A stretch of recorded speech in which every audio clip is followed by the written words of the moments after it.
কোনো রকম কলা পাতা বা উনুন ছাড়া খুব সহজেই প্রেসার কুকারে করে তৈরি করে নিন তালের পোড়া পিঠে। বানানো এতটাই সহজ, একবার দেখলে যে কেউ বানিয়ে ফেলতে পারবে, আর এত সুন্দর পিঠে হবে তো নিজেরাই পুরো অবাক হয়ে যাবে। রন্ধনশালায় আমাদের সকলকে অনেক অনেক স্বাগত জানাই। চলে এসেছি প্রতিদিনের মতো আবারও একটা নতুন রেসিপি নিয়ে। তো আজকের আমি বাড়িতেই বানাবো পোড়া পিঠে। গ্রাম বাংলার একটা ঐতিহ্যবাহী পিঠে হলো পোড়া পিঠে। আর এই পোড়া পিঠে বানাতে অনেককে অনেক রকম অসুবিধায় পড়ে, যেমন কলা পাতার দরকার হয়, অনেকের আবার পিঠে পুড়েও যায়, এমনই পুড়ে যায় খাওয়া যায় না। তবে আজকে আমি পোড়া পিঠেটা একেবারে অন্য রকমভাবে দেখাবো। তাতে কোনো রকম কলা পাতার প্রয়োজন হবে না, কড়াই লাগবে না। আজকে আমি প্রেসার কুকারে করে কত সহজেই আপনারা বাড়িতে পোড়া পিঠে তৈরি করে নিতে পারবেন সেটাই শেয়ার করব। আর সময়ও কিন্তু খুবই কম লাগে। তো আপনারা সঙ্গে থাকুন আর প্রথম থেকে শেষ পর্যন্ত পুরো রেসিপিটা দেখতে থাকুন। আশা করি আজকের রেসিপিটা আপনাদের অনেক ভালো লাগবে। দেখুন, আজকের পোড়া পিঠের জন্য এখানে আমি আতপ চাল 1 ঘন্টা আগে ভিজিয়ে দিয়েছিলাম। তো চালটা আমি ভালো করে ধুয়ে ভিজিয়ে দিয়েছি। দেখুন, চালটা ভালো মতো ভিজে গিয়েছে। এবারে আমি এই চালটাকে একটু ছেঁকে নেব। তো এখানে একটা বড় ছাঁকনি নিয়ে নিয়েছি, আর এই ছাঁকনির মধ্যে জল সহ চালটাকে দিয়ে দেব।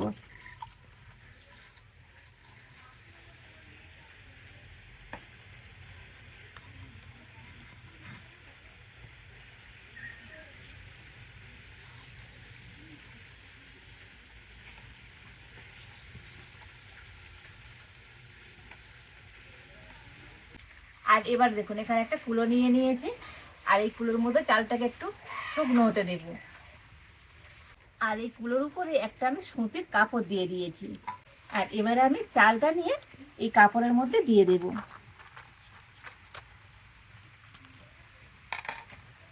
হাত দিয়ে একটু খেলিয়ে দেব।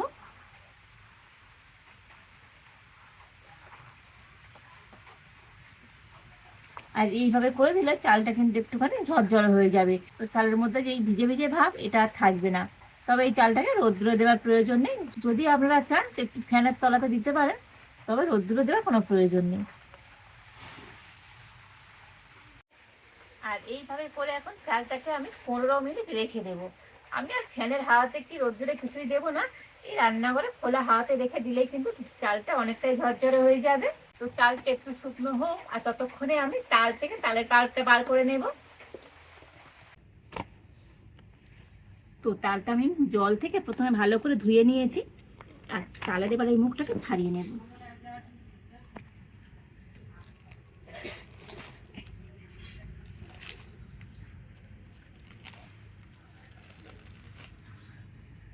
তালের এই খোসাগুলো ছাড়িয়ে ফেলে দেব।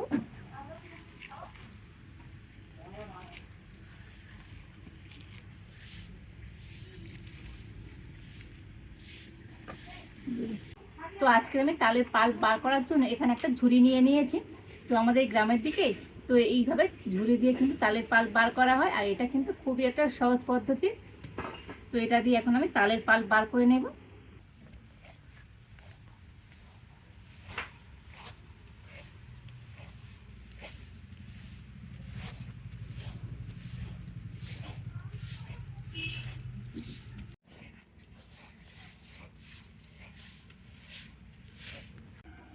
তো এই তালের 3টে আঁটি, আর 3টে আঁটি থেকে আমি তালের পাল্পটা খুব ভালো করে বার করে নিয়েছি।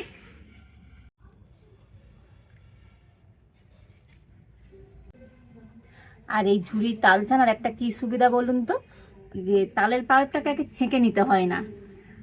দেখুন, এই ঝুড়ির এই উপরের সাইডে এই তালের মধ্যে যে ছিবড়ে থাকে সেগুলো কিন্তু আটকে গিয়েছে। তবে আজকের পিঠের জন্য আমার এতটাই তালের পাল্প লাগবে না। আর দেখুন, এদিকে আমি চালটা একটু রেখে দিয়েছিলাম, আর কিন্তু আগের থেকে একটু ঝরঝরে হয়ে গিয়েছে দেখুন। তো একেবারে যে শুকনো করে নিতে হবে তেমন নয়, একটু এরকম ঝরঝরে করে নিলেই হয়ে যাবে। আর এবার এখানে আমি একটা মিক্সি জার নিয়ে নিয়েছি, আর এই চালটাকে এখন আমি মিক্সি জারের মধ্যে নিয়ে নেব। তবে একেবারে সম্পূর্ণ চালটা হবে না, তো দুবার ধরে এই চালটাকে আমি মিক্সিতে একটু গুঁড়ো করে নিয়ে আসবো। আর দেখুন, চালটাকে গুঁড়ো করে নিয়ে এসেছি, তবে একেবারে কিন্তু মিহি গুঁড়ো করিনি। দেখুন, চালটাকে একটু দানা দানা রেখে গুঁড়ো করতে হবে। হাত দিলেই বুঝতে পারবেন, হাতের মধ্যে একটু সুজির দানার মতো এরকম দানা দানা হবে। তো পোড়া পিঠার জন্য চালটাকে কিন্তু ঠিক এইভাবে গুঁড়ো করে নিতে হবে, তবে পোড়া পিঠাটা খেতে বেশি ভালো লাগবে। আর এবারে আমি পোড়া পিঠার ব্যাটারটা তৈরি করে নেব। দেখুন এখানে আমি তালের পাল্প নিয়ে নিয়েছি, তবে এই বাটির আমি 1.5 বাটি তালের পাল্প নিয়ে নেব।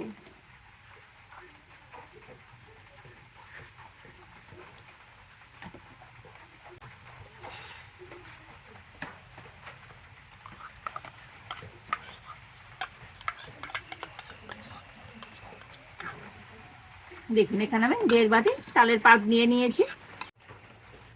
অল্প একটু লবণ দিয়ে দিচ্ছি, দিয়ে দিব 1 বাটি গুঁড়ো চিনি। তো যে বাটি মাপ করে আমি 1.5 বাটি তালের পাল্প নিয়েছি, ওই একই বাটি মাপ করে এখানে আমি নিয়ে নিয়েছি 1 বাটি গুঁড়ো চিনি। এবারে আমি তালের পাল্প, লবণ আর গুঁড়ো চিনিটা ভালো করে মিশিয়ে নেব।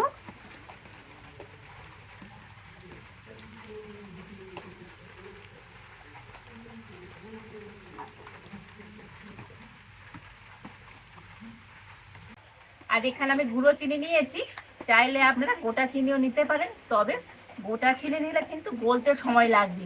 চিনির দানা যতক্ষণ না গলে যায় ততক্ষণ কিন্তু এইভাবে করে ভালো করে মিশিয়ে নিতে হবে। আর গুঁড়ো চিনি হলে তো চিনির দানা কিন্তু খুব তাড়াতাড়ি গলে যাবে।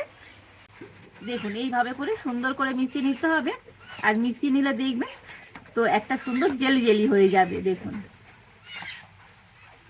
আচ্ছা এবারে আমি এর মধ্যে দিয়ে দেব চালের গুঁড়ি। তবে আমি বাটি মেপে নেব। তো যে বাটি মেপে আমি চিনি আর তাল নিয়েছিলাম, সেই বাটি মেপে আমি নিয়ে নেব চালের গুঁড়ি। তো প্রথমে আমি এখানে 1 বাটি দিয়ে দিচ্ছি, তো আরও 1 বাটি আমি দিয়ে দেব। তো মোট 2 বাটি আমি চালের গুঁড়ি দিয়ে দিচ্ছি।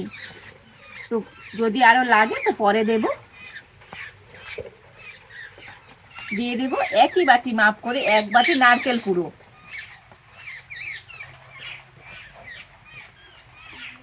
আর আরও একটু সুন্দর টেস্টের জন্য এখানে নিয়ে নিয়েছি গুঁড়ো দুধ।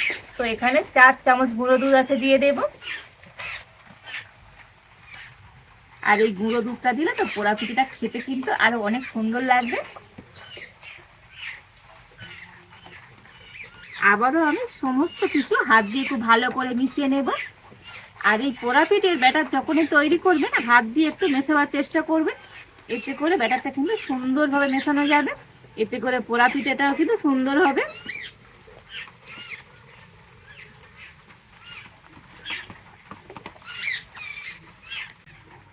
দেখুন সব কিছু দিয়ে ভালো করে মিশিয়ে নিয়েছি, তবে ব্যাটারটা কিন্তু অনেকটাই নরম আছে, দেখুন একটু পাতলা আছে।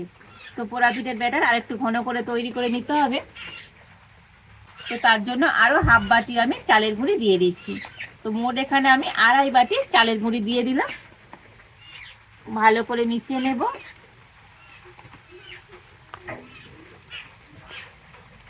তো বন্ধুরা, আপনারা কোনো বাটি কিংবা চায়ের কাপ নিয়ে এইভাবে উপকরণগুলো নেবেন, দেখবেন পোড়া পিঠে তো আপনাদের একেবারে পারফেক্ট হবে। তো এই ভিডিও দেখার পর আশা করি পোড়া পিঠে তৈরি করতে কারোর আর অসুবিধা হবে না। অনেকে পোড়া পিঠে খেতে পছন্দ করে, কিন্তু এই যে ঝামেলা থাকার জন্য, যেমন কলা পাতা, উনুন এগুলো দরকার হয়, তো এগুলো ছাড়াই কিন্তু আপনারা খুব সহজেই এইভাবে করে পোড়া পিঠে তৈরি করে নিতে পারবেন। তো আজকে আমি কলা পাতা ছাড়াই কিনা উনুন ছাড়া আমি আজকে উনুনে দেখাচ্ছি। তো আপনারা গ্যাসেও কিন্তু এইভাবে করে পোড়া পিঠে তৈরি করে নিতে পারবেন, আর খুবই কম সময়ের মধ্যে তৈরিও হয়ে যায়। দেখুন সমস্ত উপকরণগুলো কিন্তু খুব ভালো করে আমি হাত দিয়ে মিশিয়ে নিয়েছি। আর ব্যাটারটা দেখুন ঠিক এইভাবে রেডি করে নিতে হবে, পাতলা নয়, একটু ঘনর দিকে থাকবে। কত সুন্দর হয়েছে। আর ঠিক এইভাবে করে ব্যাটারটাকে কিন্তু রেডি করে নিতে হবে তো পোড়া পিঠের জন্য। তো ব্যাটারটা কিন্তু আমার একেবারে রেডি। আর এবারে আমি উনুনটা জ্বেলে দিয়েছি, আর একটা প্রেসার কুকার নিয়েছি। যেহেতু আজকে আমি প্রেসার কুকারে পোড়া পিঠাটা তৈরি করব, তো প্রথমে আমি প্রেসার কুকারটাকে একটু ভালো করে গরম করে নেব। আর প্রেসার কুকারটা একটু গরম করে নিয়ে এবার আমি উনুন থেকে নামিয়ে নেব। আর এই প্রেসার কুকারের মধ্যে একটু আমি সাদা তেল দিয়ে দেব। আর একটা ব্রাশ নিয়েছি, এই ব্রাশ নিয়ে এই তেলটা প্রেসার কুকারের চারিধারে খুব ভালো করে লাগিয়ে দেব। তবে সম্পূর্ণ যে প্রেসার কুকার দিতে হবে তেমন নয়, এই তলায় খানিকটা মানে যতটুকুনি পিঠের ব্যাটারটা যাবে ঠিক সেইভাবে করে তো তেলটা কিন্তু ভালো করে লাগিয়ে দিতে হবে। দেখুন তেলটা কিন্তু খুব ভালো করে লাগিয়ে দিয়েছি। আর এবারে আমি পিঠের ব্যাটারটা নিয়ে নেব, তো হাত দিয়ে একটু এরকম মিশিয়ে নেব। আর এবার এই ব্যাটারটা নিয়ে প্রেসার কুকারের মধ্যে দিয়ে দেব।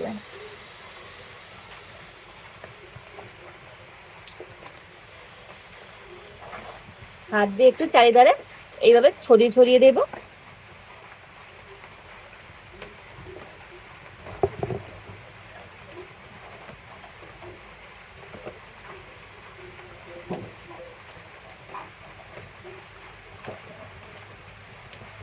তবে এখানে একটা কথা মনে রাখতে হবে, খুব কিন্তু মোটা করে ব্যাটারটা দেয়া যাবে না। বেশি মোটা হলে তো পোড়া পিঠেটা ভিতর থেকে কিন্তু খুব ভালো মতো সিদ্ধ হবে না। সেই জন্য একটু এইভাবে করে মানে আমি যেরকম মাপ নিয়েছি ওইভাবে করে কিন্তু আপনারা করবেন। আর যদি বড় প্রেসার কুকার হয় তো মাপ একটু বেশি নিয়ে নিলেই হবে। তো দেখুন উপর দিয়ে সুন্দর করে সমান করে দিয়েছি।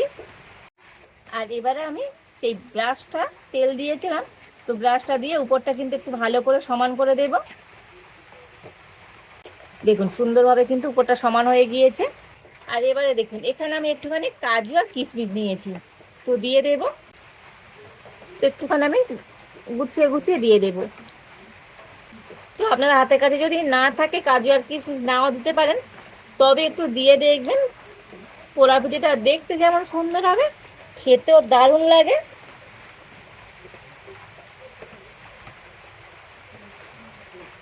আর এইভাবে করে একটুখানি কাজু আর কিশমিশটা সাজিয়ে সাজিয়ে দিয়ে দেব। দেখুন উপর দিয়ে একটু কাজু আর কিশমিশ দিয়ে সুন্দর করে সাজিয়ে নিয়েছি, দেখতে কত সুন্দর লাগছে দেখুন। আর এবারে আমি প্রেসার কুকারটা ঢাকা দিয়ে দেব। আর হ্যাঁ, একটা জিনিস খেয়াল রাখতে হবে, এই সিটিটা কিন্তু রাখলে হবে না, এই সিটিটাকে খুলে নিতে হবে। আর এবারে আমি প্রেসার কুকারটা নিয়ে আবারও উনুনের উপরে বসিয়ে দেব। তবে এই পোড়া পিঠেটা তৈরি হতে সময় লাগবে 15 থেকে 20 মিনিট। তো 5 মিনিট আমি জোরে জাল দেবো, আর তারপরে 15 মিনিট জালটা কিন্তু একটু হালকা করে দিতে হবে। বেশি জোরে জাল দেওয়া থাকলে তো পিঠের তলা থেকে কিন্তু পুড়ে যাবে। যদিও পোড়া পিঠে, তাও খুব যে পুড়ে গেলে পিঠেটা খেতে কিন্তু অত ভালো লাগবে না, হালকা একটু পোড়া পোড়া হলে খেতে ভালো লাগে। তো 20 মিনিট পরে আপনাদের দেখাবো আজকের এই প্রেসার কুকারের পোড়া পিঠেটা কতটা সুন্দর হয়েছে। তো প্রায় 20 মিনিট আমি জাল দিয়েছিলাম, আর 10 মিনিট আমি জালটা বন্ধ করে আর এইভাবে বসিয়ে রেখেছিলাম। আর এবার আপনাদেরকে প্রেসার কুকারের ঢাকাটা খুলে দেখাবো। দেখুন কত সুন্দরভাবে রেডি হয়ে গিয়েছে। তো আপনারা হাত দিলে বুঝতে পারবেন অনেকটা টাইট হয়ে যাবে, হাতের মধ্যে একটু ব্যাটার লেগে যাবে না। আর যদি না বুঝতে পারেন একটা এরকম কাঠি নিয়ে আর একটুখানি গেঁথে দেখে নেবেন। দেখুন কাঠির গায়ে তো ব্যাটার লেগে যায়নি। মানে এই পোড়া পিঠেটা আমার একেবারে রেডি। আর এবারে নামিয়ে নেব। আর এবারে আমি এটাকে নামিয়ে মোটামুটি 15-20 মিনিট রেখে দিয়েছিলাম, ঠান্ডা হয়ে গিয়েছে। তবে ঠান্ডা হলে তবেই কিন্তু প্রেসার কুকার থেকে উঠে আসবে, ঠান্ডা করে নেবেন।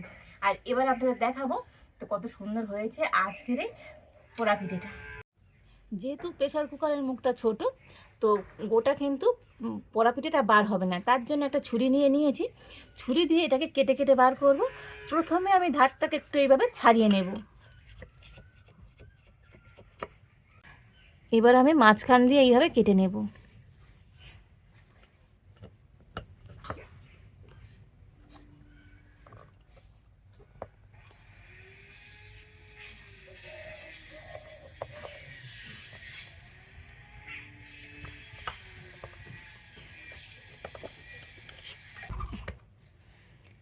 এবার আমি আবারও এই সাইডে মাঝখান দিয়ে কেটে নেব।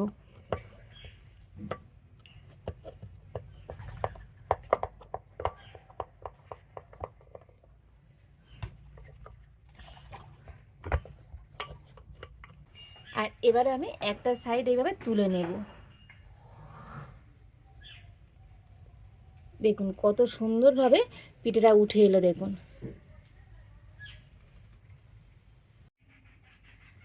একটা প্লেটের মধ্যে রেখে দেব।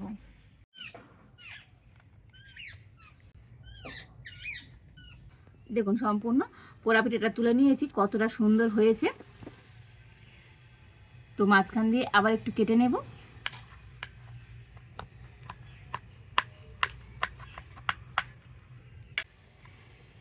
দেখুন কতটা মজার হয়েছে আজকের এই পোড়া পিঠাটা, দেখেই বুঝতে পারছেন সুন্দরভাবে কিন্তু সিদ্ধ হয়েছে, দেখতে লোভনীয় হয়েছে।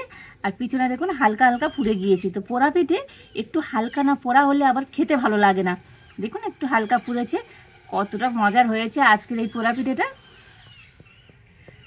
তো বন্ধুরা, পোড়া পিঠে বানাতে কিন্তু আর কোনো ঝামেলাই নয়, খুব সহজেই।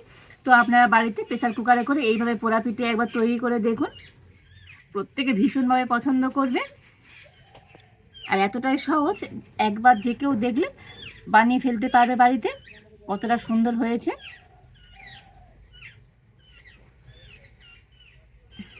তো এমন সুন্দর পোড়া পিঠে দেখে তো লোক সামলানোই যাবে না, খেয়ে দেখতেই হচ্ছে।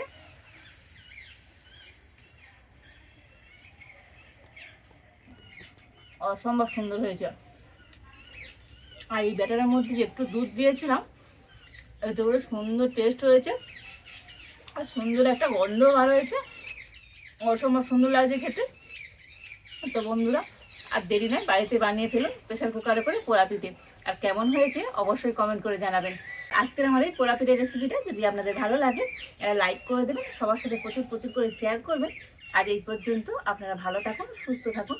দেখা হচ্ছে নতুন কোনো একটা রেসিপি নিয়ে।